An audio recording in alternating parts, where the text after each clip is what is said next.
Muy buenos días, un saludo para todos. Vamos a continuar con esta cuestión 85 que hemos estado revisando los últimos videos, en la cual Santo Tomás nos está desarrollando el modo y orden del proceso del acto intelectual. Trataremos de mirar hoy el artículo número 6 y el artículo número 7. En el artículo número 6, nuestro querido Santo Tomás se hace una pregunta, digamos, curiosa porque parece que la respuesta es obvia. Y es que se pregunta si el entendimiento puede errar. Es decir, si nos podemos equivocar, si el entendimiento, si nuestro entendimiento puede caer en el error. Y va a dar su respuesta, claro que sí. Pero si yo les preguntara a ustedes, pareciera que es evidente. Ustedes dirían, claro, Leonardo, a diario. A diario nos equivocamos. No es necesario un artículo de la Suma Teológica de Santo Tomás para convencernos de que nuestro entendimiento se equivoca. Y a diario. Pero vamos a leer la respuesta, o más bien la explicación de la respuesta que da Santo Tomás, porque no deja de ser interesante. La respuesta es obvia, porque todos tenemos la experiencia diaria de equivocarnos y después corregir, pero no obstante, la respuesta que da Santo Tomás no deja por ello de tener mucho interés.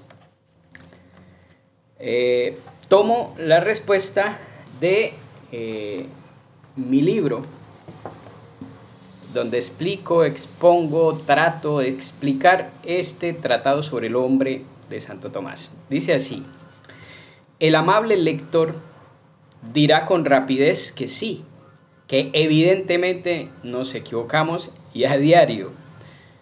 Pero resulta que Santo Tomás nos va a decir que no. No se lo esperaban. Santo Tomás nos va a decir que el entendimiento no se equivoca. Lo que pasa es que, claro, alto, hay que entender qué quiere decir Santo Tomás, porque que usted y yo nos equivocamos en las cosas que decimos, en las afirmaciones que hacemos a diario. Pero Santo Tomás nos va a decir que el entendimiento, en cuanto a su objeto propio, no se equivoca. Y aquí está lo interesante de su respuesta. Cita en su apoyo a Aristóteles: intellectus semper es rectus. El intelecto siempre es recto. ¿Cómo debe entenderse esta aparente declaración de infalibilidad de nuestro entendimiento? Porque pareciera que Santo Tomás está diciendo que nuestro intelecto es infalible, no se equivoca. Bien, nos va a decir Santo Tomás que debemos establecer una analogía con lo que ocurre en los sentidos. Esto es un recurso muy frecuente de Santo Tomás para aclarar lo que está enseñando sobre el entendimiento.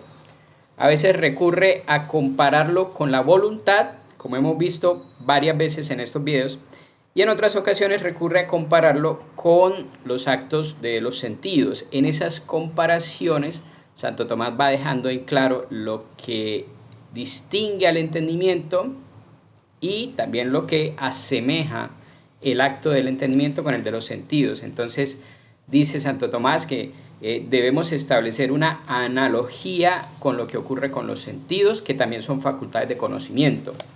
El sentido, todos los sentidos, como toda potencia, está ordenado a su propio acto, lo cual implica que en presencia de su objeto pasa al acto. Esto sucede con toda potencia. Toda potencia, precisamente en cuanto a potencia, está completamente ordenada a su acto, no tiene otro sentido, no tiene otra razón de ser que su acto. Y en presencia del objeto que la hace pasar de potencia a acto, necesariamente, dijéramos, prorrumpe, se lanza hacia su acto propio. Por ejemplo, la vista pasa al acto de ver en presencia de lo visible, a no ser que tengamos algún defecto en la vista o tengamos los ojos cerrados o estemos durmiendo o algún impedimento, ya digamos, accidental, que impida el contacto de, el órgano del sentido de la vista con la luz. Dice, la vista pasa al acto de ver en presencia de lo visible, de la luz, del color, y ahí no cabe error de parte del sentido de la vista, porque estamos hablando simplemente de una potencia que es actuada, es decir, que pasa, es despertada, como si dijéramos, se despierta de su potencialidad a su acto propio en presencia de su objeto específico.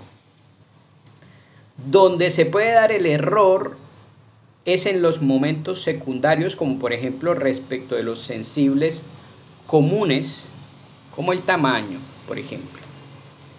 ¿Recuerdan ustedes que hablábamos en un video anterior de sensibles propios, sensible común y sensible per accidens, hablando o a propósito de los objetos de los sentidos?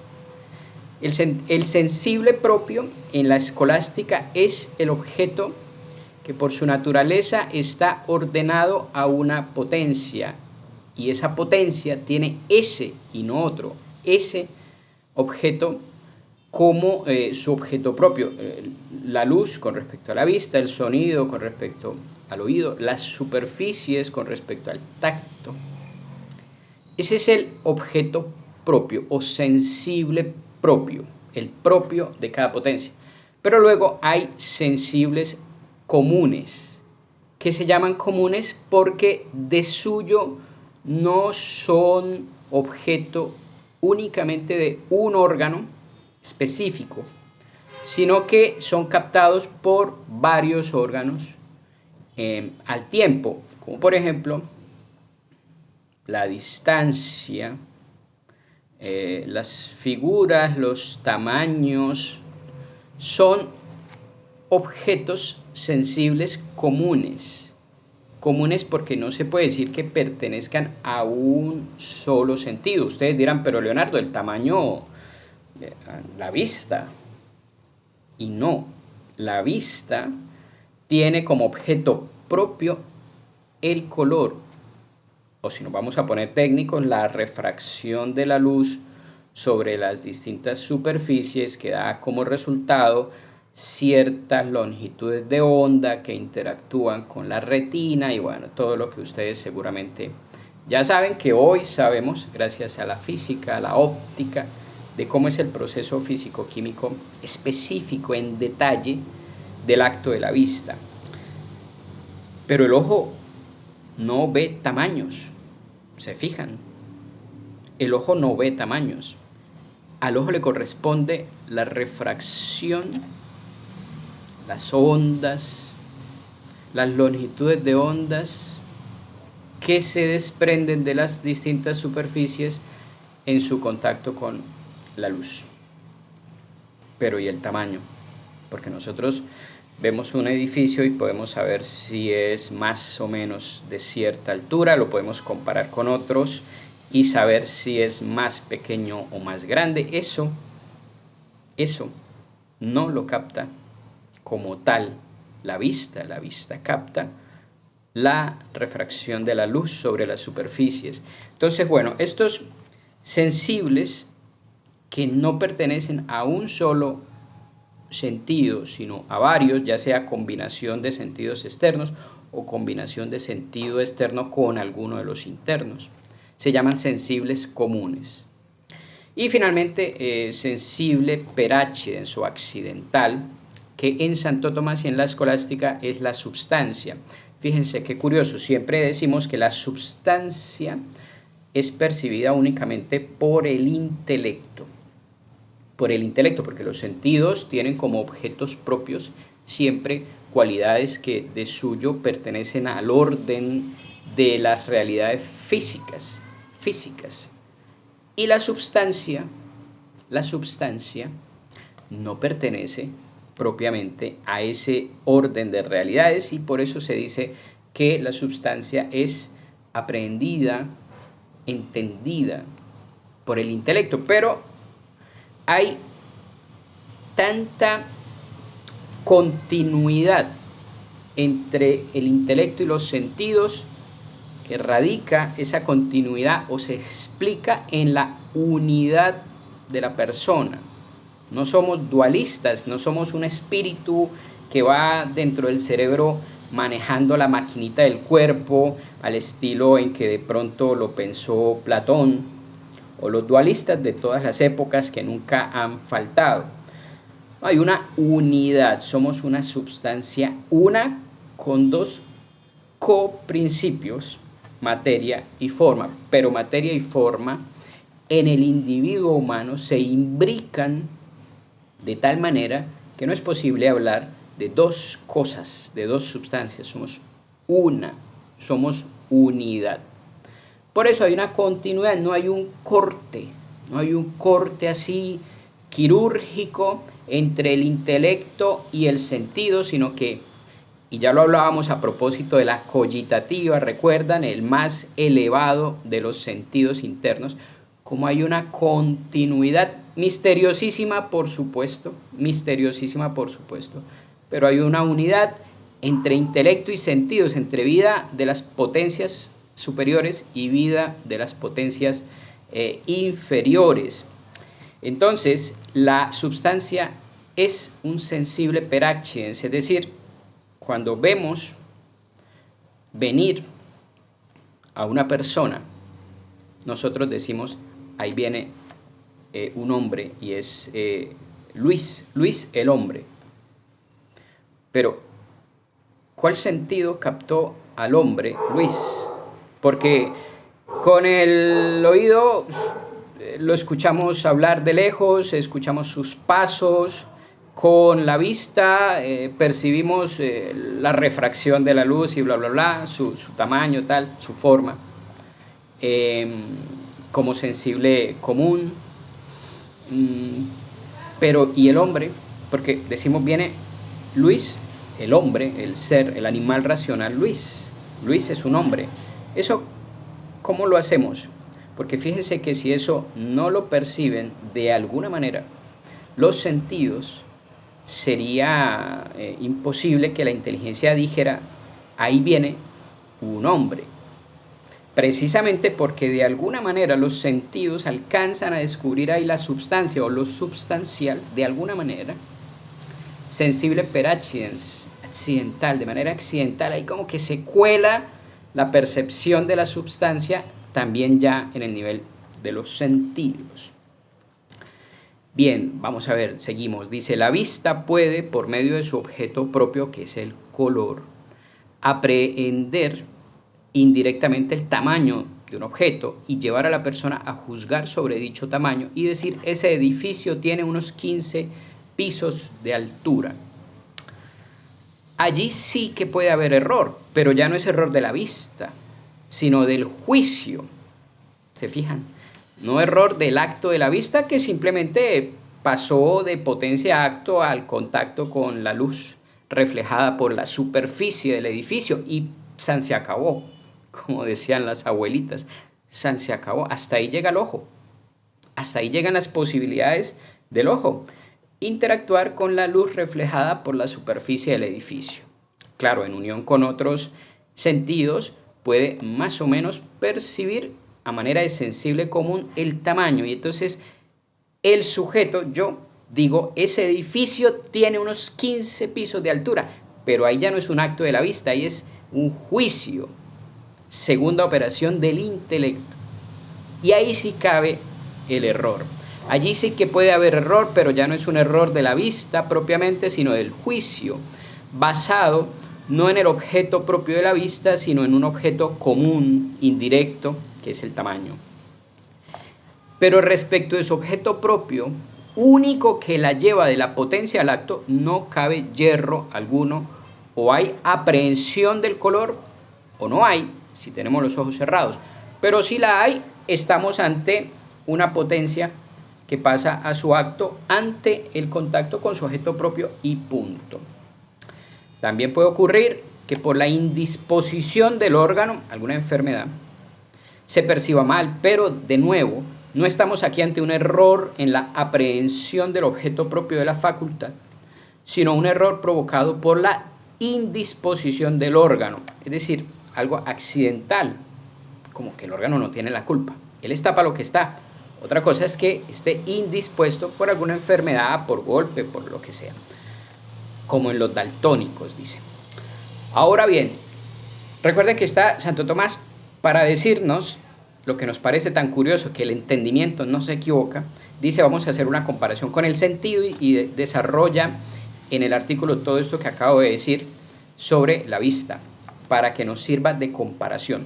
Ahora sí, dice, la inteligencia también tiene su objeto propio, así como la vista, el color.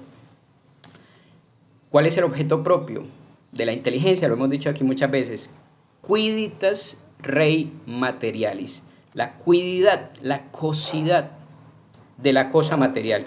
Y así como la vista o cualquier sentido no se equivoca respecto de su objeto propio, pues o lo aprehende o no, o pasa de potencia a acto o no, así la inteligencia tampoco yerra sobre su objeto propio, pues es potencia que pasa al acto por la conformidad con su objeto, de modo que o hay paso de potencia a acto o no, pero no hay paso errado de potencia a acto. Una potencia solo pasa al acto por su objeto propio. Lo que sí puede ocurrir, y ocurre muchas veces, como la experiencia nos lo atestigua, es que se dé error en el juicio. Recuerdan que decíamos que el juicio se llama compositio vel divisio, composición o división, porque agarramos un sujeto y le adjudicamos un predicado o decimos que no, entonces componemos o dividimos, ya lo hemos dicho varias veces. Se dé error en el juicio al componer y dividir, ya sea porque aplicamos a una cosa la definición de otra o una definición que no le conviene, o porque construimos definiciones que implican contradicciones, como si decimos que el hombre es un animal racional que vuela.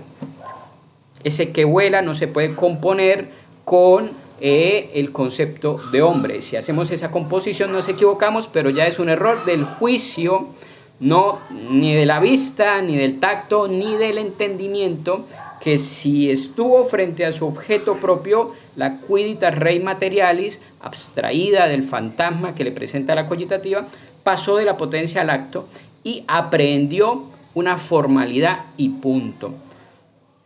De manera que en la aprehensión de su objeto propio, la quiditas rei materialis no se da ni puede darse error en el entendimiento, pero sí en los procesos de conocimiento siguientes, como los juicios y los razonamientos. Entonces ahí está la respuesta que nos asombraba en un primer momento cuando decíamos el entendimiento se equivoca, obvio, todos los días, y no es el entendimiento como potencia que pasa a acto ante su objeto propio la que se equivoca, sino nosotros cuando elaboramos juicios de composición y división, ahí se nos cuela el error y a diario.